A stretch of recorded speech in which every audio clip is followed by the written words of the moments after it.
Total well-being encompasses multiple dimensions, which include our mental, our physical, future, interpersonal, harmonic, and material brilliance. And these are the areas where we want to find excellence and we want to find fulfillment. And this is the interconnectedness of total well-being. And it really emphasizes the importance of taking a holistic approach to your performance, where we can have a really clear distinction between these areas and also between the role that our mind plays and our brain plays as well. So to fully grasp total well-being, we need to understand the distinction between the mind and the brain.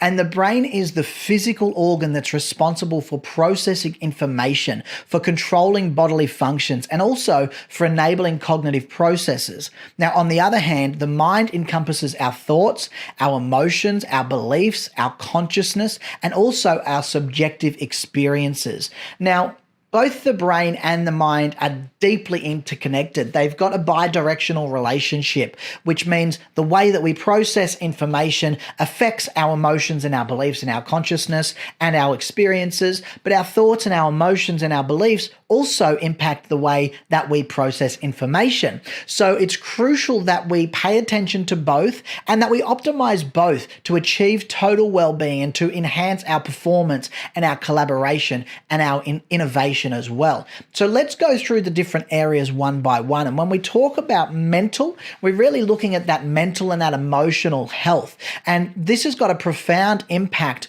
on the way that we function and the way that we perform. So this is where things like mindfulness and gratitude and positive affirmations are really, really handy. And this is where they can really reshape those neural networks to improve our abilities, to help us better regulate our emotions, and to make us better just overall.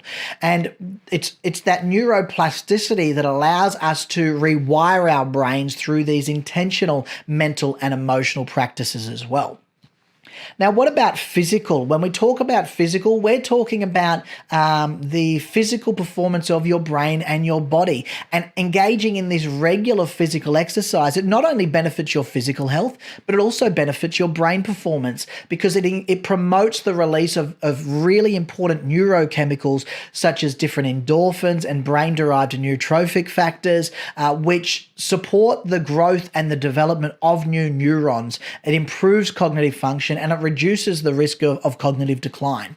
So we also know that cardiovascular exercise is great because it pumps a lot of blood around. It actually increases blood flow to the brain, and that allows you to deliver more oxygen and more nutrients that are optimal for our brain performance. What about our future brilliance and our future orientation? Well, we know that setting clear goals and maintaining a future-focused mindset positively impact our performance. And your brain's reward circuitry, which is primarily involved in the release of dopamine, it's activated when we both set and when we achieve goals. So this motivates us, it enhances our focus, it enhances our concentration, and it boosts our performance levels. So we need to be able to cultivate a sense of purpose and actively to work towards those goals so that we can help our brain have access to everything that's available to us. What about the interpersonal side? This really comes down to our social connections, and our interpersonal relationships play a huge significant role in our performance.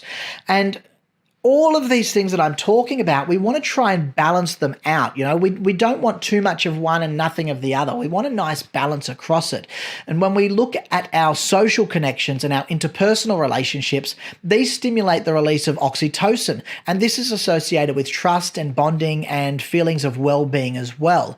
So this social support, it enhances our resilience, it reduces our stress, and it improves our cognitive function. So how do we get that? We get that by engaging in meaningful relationships and by fostering empathy and by practicing effective communication positively rather than allowing ourselves to be in those toxic environments. So what role does harmony and harmonic well-being play in our performance? Well, creating harmony in our lives, which includes things like work-life harmony and stress management, self-care, it lets us be at our best.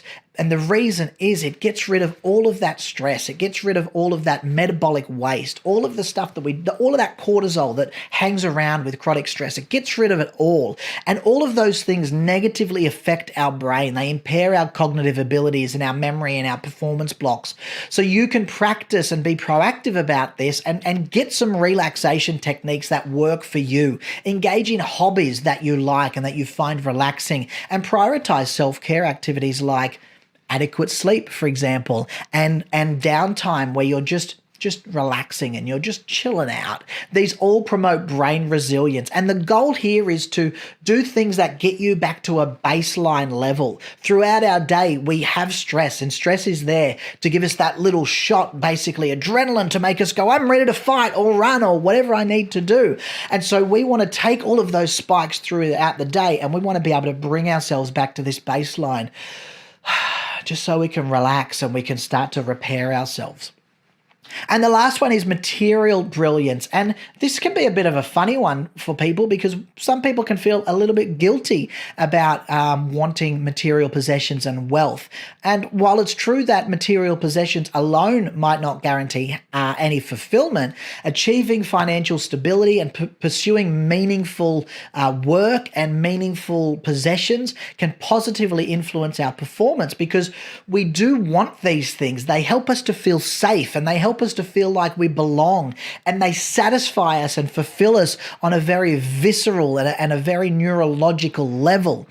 And the opposite is true as well. If we don't have them, well, this can actually stress us out a little bit. Financial stress can impede our cognitive abilities, and it can also increase the risk of mental health issues. So we want financial security, and we want things that make us happy, material things that we strive for in both our professional, our personal, our social life, because it's going to give us a better sense of security, social status, and it's going to reduce our anxiety, and it's going to enhance how well we can perform. So when we come to integrating total well-being into our brain performance, that means creating a holistic routine, one that includes physical and mindfulness and goal setting and social interactions and self-care, so that we get that balance across all of those different areas. You need to continually self-reflect and assess how you're going in your mental and your physical and your future, all of these areas that are important. Where do you need adjustments? Where do you need to improve? And that comes through self-reflection. Seek out support and seek out connections so that you can build and nurture those meaningful relationships. This could come from friends or family or professionals if you need it. Just look for those positive social interactions. Keyword, positive. And lastly, embrace lifelong learning.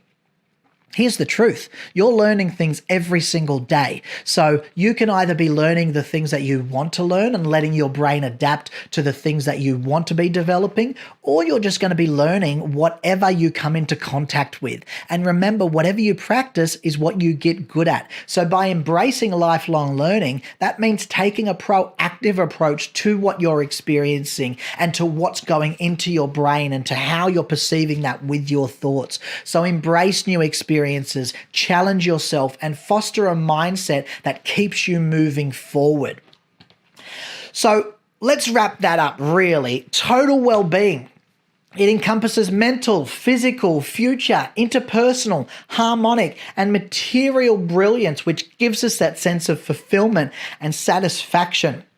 And when we understand the underlying neuroscience behind it, we can start to make some informed decisions to integrate these principles into our lives, to unlock our true cognitive potential, and to live fulfilling and successful lives across all domain. It's the harmonious combination of mind and brain and these different areas that allow us to thrive. So to finish off this video, I want you to think about those 6 areas. I want you to think about, well, what are you doing things to service your physical? Are you doing things to service your mental, your future, your interpersonal, your harmonic, and your material? And are you clear on what that means exactly? And what is at least one thing that you're going to do today to improve one of those factors? That's your challenge for today. Choose one thing that you're going to do out of one of those areas that you're going to improve today.